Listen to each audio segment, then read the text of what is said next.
নরসিংদীর শেখেরচরে জামায়াতের নির্বাচনী সভায় হামলায় অন্তত ৩০ জন আহত হয়েছেন। রাতে শহরের ব্রাহ্মণদিতে জেলা জামায়াত কার্যালয়ে সংবাদ সম্মেলনে এ অভিযোগ করেন নরসিংদী ২ আসনে দলটির মনোনীত প্রার্থী আমজাদ হোসাইন। তার দাবি, বুধবার সন্ধ্যায় শেখেরচর বাস স্ট্যান্ডে নির্বাচনী সভায় ইউনিয়ন তাঁতিদল নেতা বখতিয়ার হোসেনের নেতৃত্বে ৭০ থেকে ৮০ জনের একটি দল হামলা চালায়।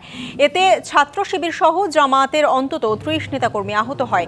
তাদের বিভিন্ন হাসপাতালে চিকিৎসা দেয়া হয় আর ৭ জনকে পাঠানো হয়েছে ঢাকায়। এদিকে এ ঘটনার প্রতিবাদে জেলা শহর ও পলাশে বিক্ষোভ মিছিল করে জামায়াতের নেতাকর্মীরা।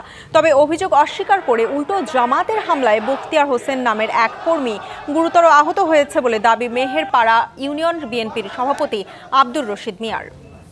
ঘটনা যখন ঘটে বারবার বিভিন্ন জায়গা থেকে মাদকটি থানাকে ফোন করা হচ্ছিল, কিন্তু পুলিশ আস্তে আস্তে অনেক কিছুই ঘটে গেল।